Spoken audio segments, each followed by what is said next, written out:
गिरिवासन, Corporate Lateran, Cadet Surya Prakash, Cadet Jnanadurai.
அனைவருக்கும் இனிய காலை வணக்கம்.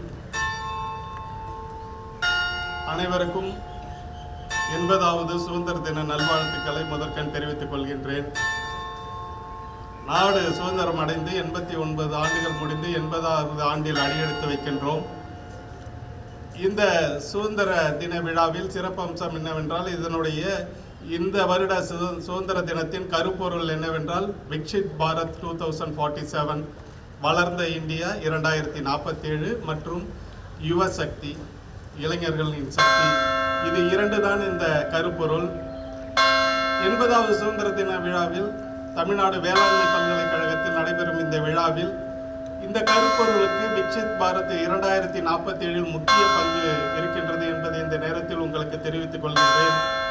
விக்ஷித் பாரத்தின் தீம், அதாவது கருப்பொருள் என்னவென்று வேளாண்மையை பொறுத்தவரை பார்த்தோமானால், 2047ஆம் ஆண்டு நமது உணவு உற்பத்தியின் இலக்கு என்பது 450 மில்லியன் டன்.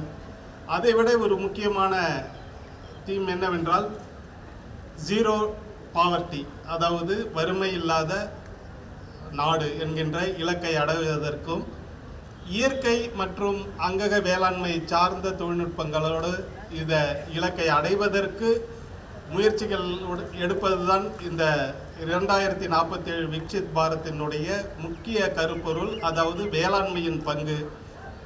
இந்த நேரத்தில் ஒரு கருத்தை மட்டும் பதிவு செய்ய விரும்புகின்றேன். 1906ஆம் ஆண்டு கோவை மாநகரில் இந்த கல்லூரி தொடங்கப்பட்ட காலத்தில் இருந்து, அது பிரிட்டிஷ் அரசாங்கமாக இருந்தாலும் சுதந்திர இந்தியாவாக இருந்தாலும், இரண்டு வெவ்வேறு காலகட்டங்களிலும் இந்த நாட்டின் வேளாண்மைக்கு, உணவு உற்பத்திக்கு பல்வேறு உயர் விளைச்சல் ரகங்கள் கொடுப்பதில் ஆகட்டும், தொழில்நுட்பங்களை கொடுப்பதிலாகட்டும், இந்த வேளாண்மை பல்கலைக்கழகம் பெரும் பங்கு ஆற்றியுள்ளது என்பது அனைவரும் மறக்கவும் முடியாது, மறுக்கவும் முடியாது. உணவு உற்பத்தி என்பது 50 லட்சத்திற்கு குறைவாக இருந்த காலகட்டங்களில் தற்பொழுதைய இலக்கு அல்லது நாம் அடைந்த இலக்கு என்று பார்த்தோமானால் 120 லட்சம் டன். பரப்பளவு குறைவாக இருக்கின்ற சூழ்நிலையிலும் முக்கிய பங்கு ஆற்றியது இந்த தமிழ்நாடு வேளாண்மை பல்கலைக்கழகம் என்பதை இந்த நேரத்தில் பெருமையுடன் பதிவு செய்கின்றேன். இந்த சுதந்திரத்தை பெறுவதற்காக நமது முன்னோர்கள், சுதந்திர போராட்ட வீரர்கள் எவ்வாறு அரும்பாடு பட்டார்கள் என்பதை நினைவு கூர்வது வழக்கம். சமீப காலங்களாக இந்த சுதந்திர போராட்ட வீரர் வரிசையில் புதியதாக இந்த இளைய தலைமுறையினர் கேள்விப்படுவதற்கு ஒரு வாய்ப்பு. அந்த அஞ்சலையம்மாள் என்ற பெயரோடு தான் நாம் இருக்கின்றோம் ஒழிய, அவர் இந்த சுதந்திர போராட்டத்தில் அவர் முன்னெடுத்த அல்லது அவர் போராட்டத்தில் தன்னை ஈடுபடுத்தி கொண்டு எந்த வகையில் இந்த சுதந்திரத்திற்கு அடித்தளம் அமைத்து கொடுத்தார் என்பதை நாம் அனைவரும் அறிந்திருப்பதற்கு வாய்ப்பு இல்லை.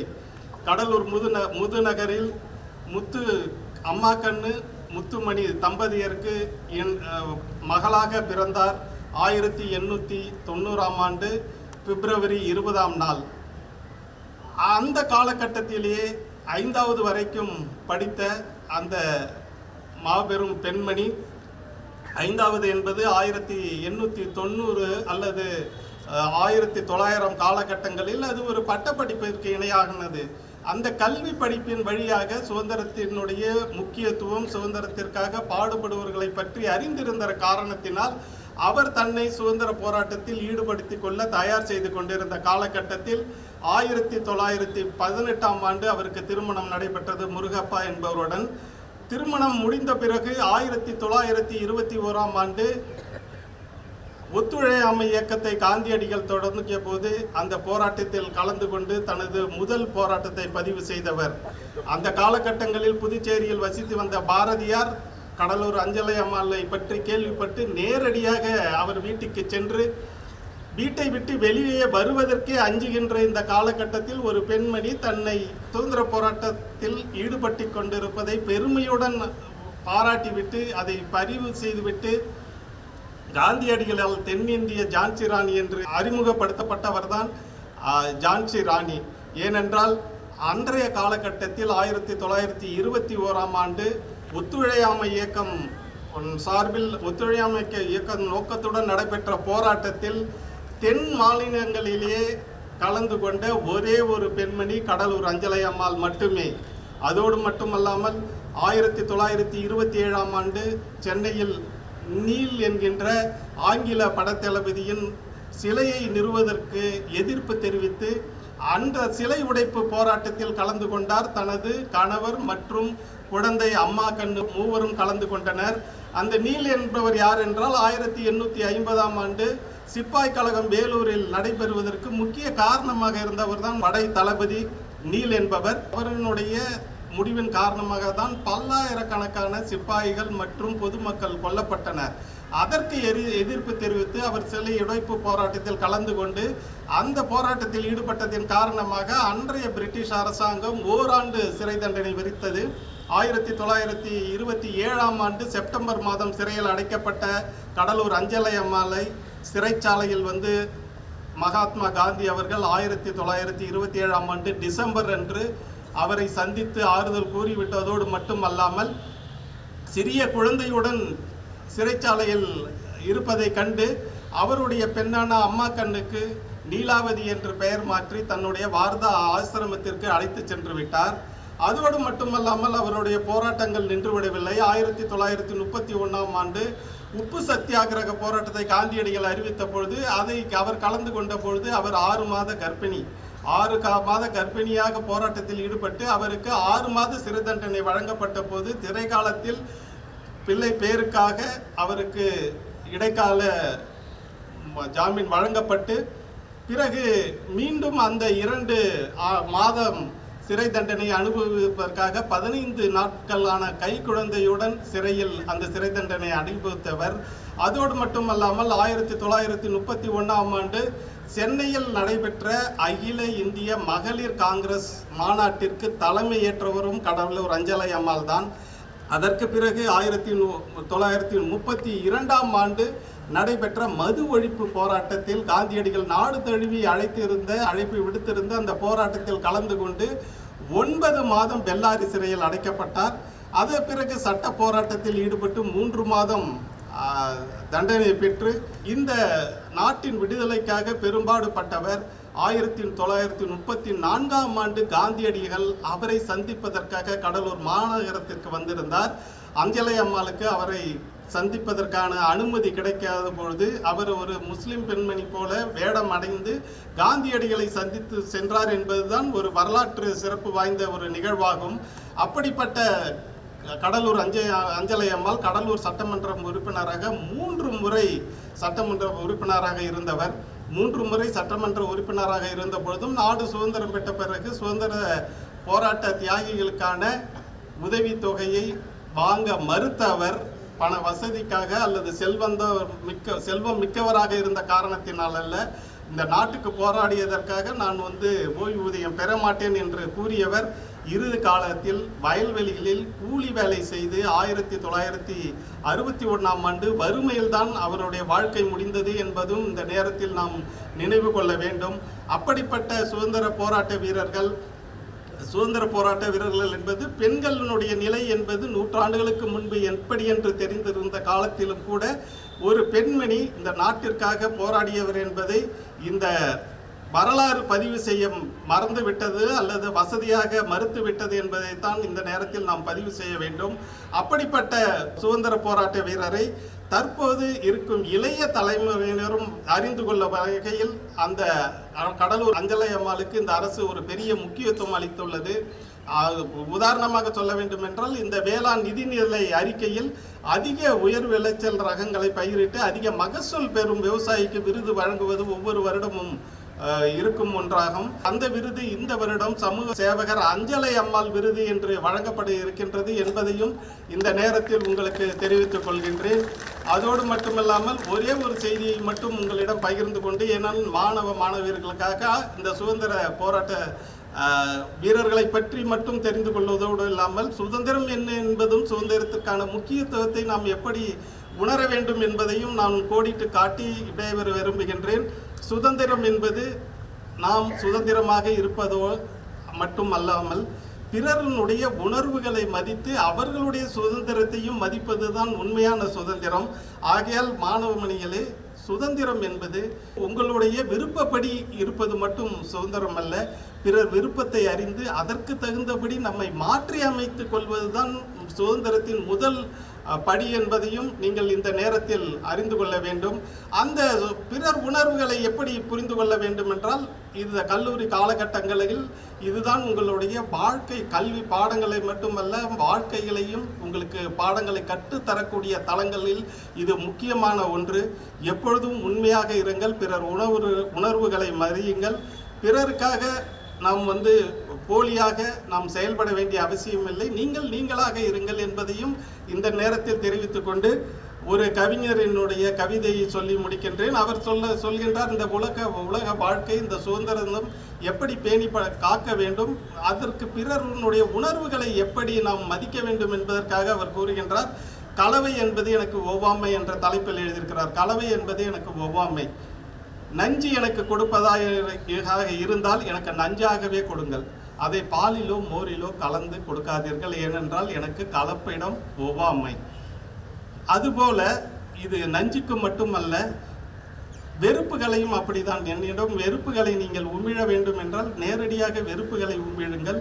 விருப்புகளை கலந்து வெறுப்புகளை என்னிடம் கொடுக்காதீர்கள், ஏனென்றால் கலப்பு என்பது எனக்கு ஒவ்வாமை என்கின்ற அந்த கவிஞனின் செய்தியை நாம் எப்பொழுதும் உண்மையாக இருப்போம், பிறருடைய சுதந்திரத்தை மதிப்போம், பிறருடைய உணர்வுகளை மதிப்பதுதான் முழுமையான சுதந்திரம்.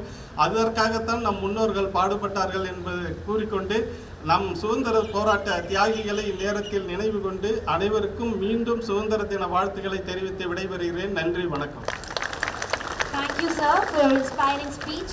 We respectfully invite our Honorable Acting Vice Chancellor to read the release of balloons.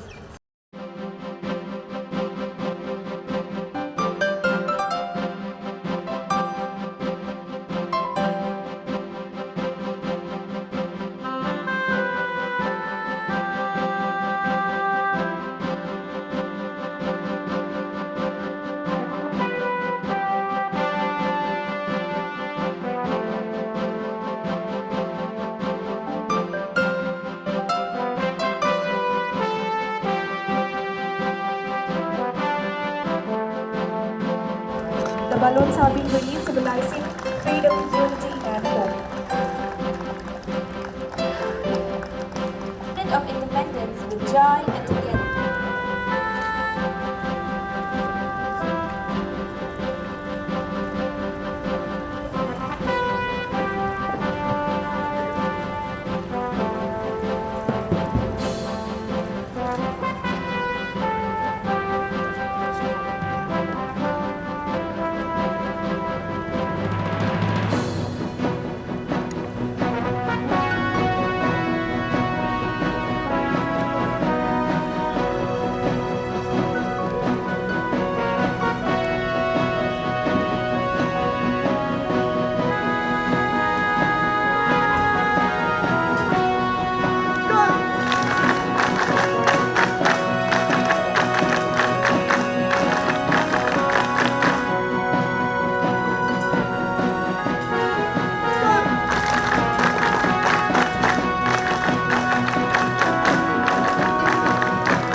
Roy.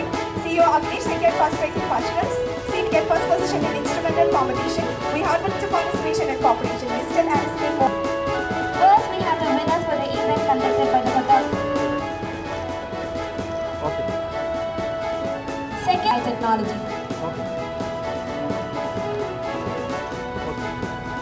முதல் பரிசு கபீரா யாஸ்மின். இரண்டாம் பரிசு டி தனுஸ்ரீ. மூன்றாம் பரிசு Conducted by the Arts Club. First prize goes to Netra. Second prize goes to Nitila TS of first year. Third prize goes to Gautam S of first year B. Thank you sir.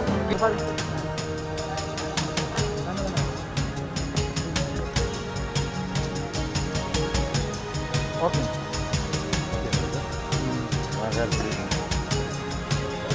stars to kindly assemble for the photo session.